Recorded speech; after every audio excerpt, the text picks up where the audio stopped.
Om Swastiastu, Rahayu, sahabat Tatwa Hindu dimanapun berada. Pada kesempatan kali ini kami mengangkat masih di tema yang sama dari video sebelumnya, yaitu pembahasan mengenai Dewa Ganesha.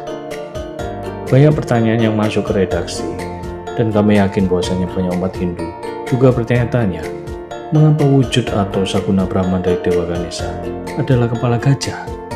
Apa sebenarnya makna dari kepala gajah ini, baik secara mitologis maupun logisnya? Ada baiknya, sebelum kita lanjutkan menyimak video ini, kami sampaikan kepada para pemirsa, jangan lupa untuk tetap subscribe, like, komen, serta share.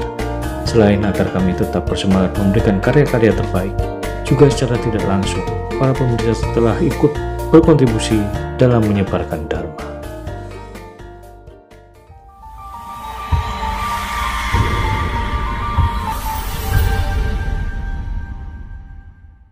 Berbicara tentang agama Hindu, banyak sekali ada pemujaan dan ritual-ritual kedewaan, yang mana di dalamnya terkandung banyak sekali filosofi keagamaan. Agama Hindu sangat kaya dengan berbagai simbol, penampilannya sangat indah dan menarik hati setiap orang untuk melihatnya. Bagi umat Hindu, simbol-simbol tersebut merasuk hingga relung kalbu dan merupakan ekspresi untuk mendekatkan diri kepada Sang Pencipta, mengadakan dialog dengan Yang Maha Kuasa, dan memohon perlindungannya. Banyak umat Hindu belum seluruhnya mampu memahami makna dan arti di balik simbol tersebut. Banyak pertanyaan yang muncul, dan mereka tidak puas dengan penjelasan bila tidak bersumber pada kitab suci Weda atau susastra Hindu lainnya. Simbol-simbol agama Hindu sangat terkait dan tidak dapat dipisahkan dengan ajaran ketuhanan, karena simbol ataupun pemujaan tersebut merupakan ekspresi untuk mendekatkan diri manusia kepada Tuhan Yang Maha Kuasa. Masih banyak orang yang belum memahami ajaran agama, seperti halnya tentang Dewa Ganesha. Dalam tradisi agama Hindu di Bali, melaksanakan yatnya adalah salah satu kewajiban bagi umat. Salah satu bentuk yatnya adalah Dewa Yatnya, yaitu melakukan persembahan kepada para dewa atau manifestasi Tuhan. Dalam pelaksanaan upacara Dewa Yatnya ini akan selalu diawali dengan pemujaan terhadap Dewa Ganesha, yang sering disebut dengan istilah melaksanakan upacara Resi Gana. Dewa Gana dimohon kehadiran serta anugerahnya untuk mengubah kekuatan buta kala yang cenderung merusak menjadi kekuatan welas asih yang melindungi serta memberikan kebahagiaan.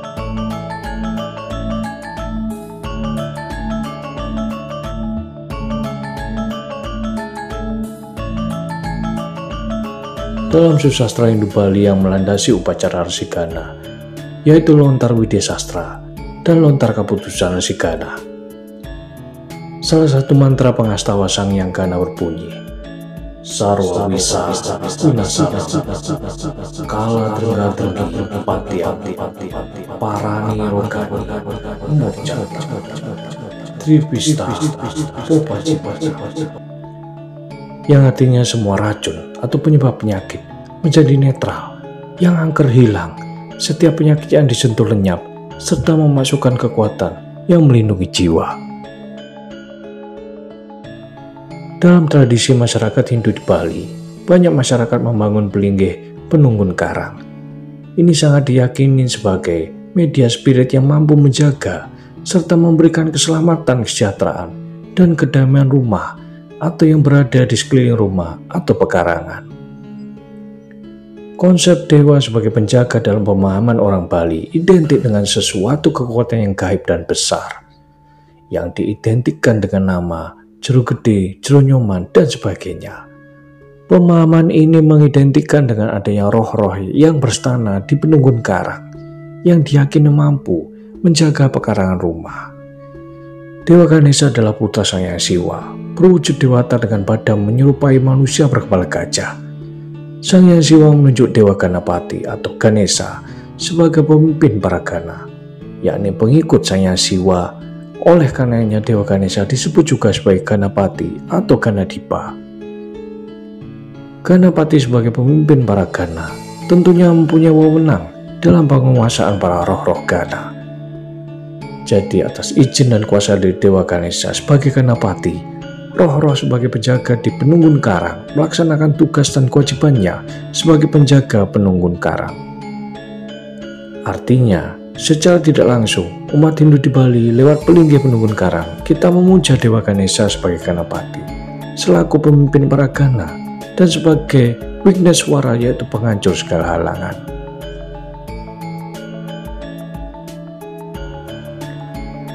Tradisi pelaksanaan potong gigi di Bali yang biasanya dilakukan setelah akil balik adalah tradisi yang muncul dari kisah pemataan taring Dewa Ganesha pada saat menulis kitab suci Weda yang diceritakan karenanya pada turunnya wahyu yang diterima oleh Resi Vyasa, dan ketika itu pena yang digunakan Dewa Ganesha patah sehingga beliau mematahkan taringnya sendiri untuk menulis.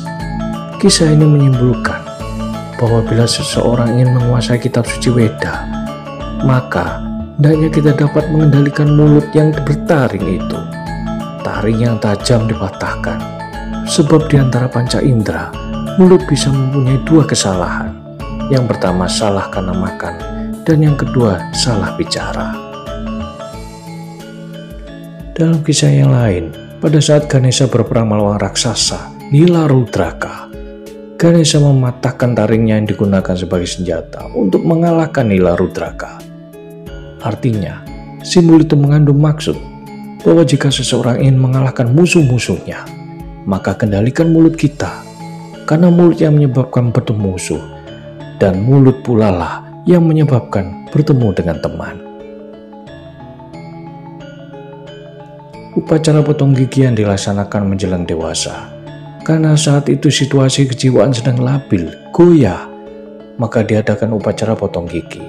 Secara simbolik agar lebih terkendali mulutnya, baik sewaktu makan maupun sewaktu bicara.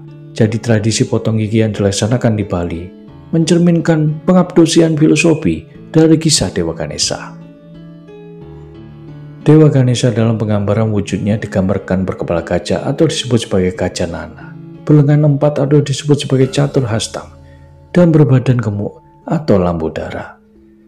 Beliau dikenal sebagai Vinayaka atau yang berpengetahuan, Wigneswara yang menghancurkan segala rintangan, Gajanana yang berwajah gajah, atau Ganapati yaitu pemimpin atau panglima dari para Gana. Dewa Ganesha adalah dewa yang wajib dipuja di awal dan pertama kali pada setiap upacara maupun ritual keagamaan Hindu.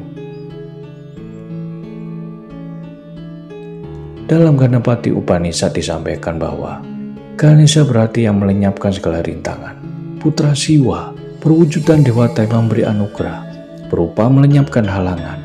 Ia pula yang menagrahkan keabadian, melenyapkan kekhawatiran yang berkaitan dengan waktu.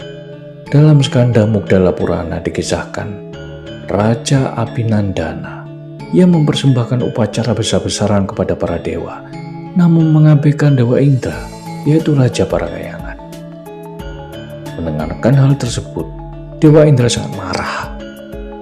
Ia meminta Bhatrakala menghancurkan dan mendesaknya untuk menghentikan upacara tersebut.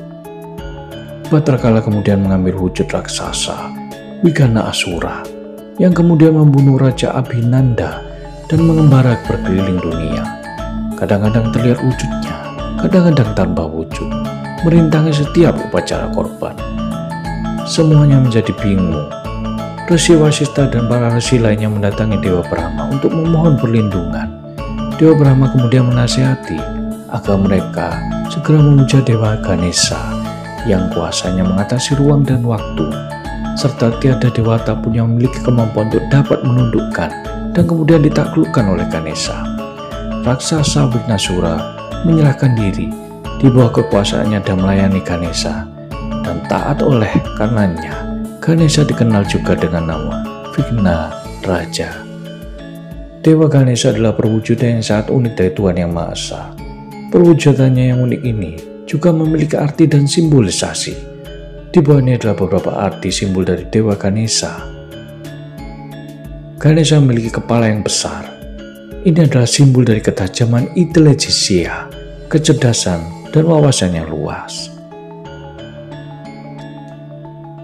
Ganesha memiliki telinga yang lebar, tapi mulut yang kecil, Hal ini memiliki arti simbolis bahwa seseorang itu seharusnya lebih banyak mendengar daripada berbicara. Dengarlah hanya yang baik dan suci, serta katakan hanya kebenaran. Ganesha memiliki mata yang sipit, mengindikasikan bahwa pandangannya yang tajam dan penuh konsentrasi. Belalai adalah simbol dari kekuatan yang dahsyat, efisiensi dan kemampuan beradaptasi. Dengan belalainya, mampu menyingkirkan rintangan sangat besar, tapi juga mampu menangani hal dengan penuh kelembutan.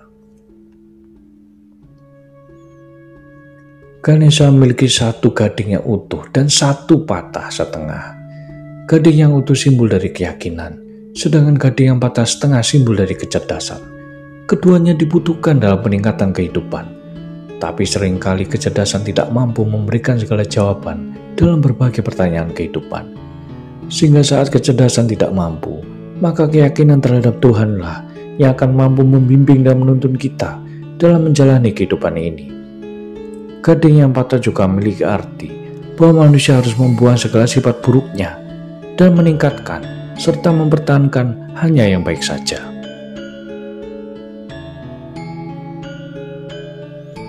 Kaki Dewa Ganesha yang kecil mengindikasikan bahwa seseorang hendaknya tidak terburu-buru dalam melakukan suatu hal. Semua hal harus dilakukan secara perlahan dan penuh pertimbangan. Wahana tikus dari Dewa Ganesha simbol dari keinginan. Jika keinginan tidak dikendalikan atau tidak dikontrol, akan mengakibatkan malapetaka. Dewa Ganesha mengendarai tikus, lambang bahwa siapapun harus mengendalikan segala keinginan dan membuatnya tetap di bawah kendali kita, bukan sebaliknya, keinginan yang mengendalikan kita.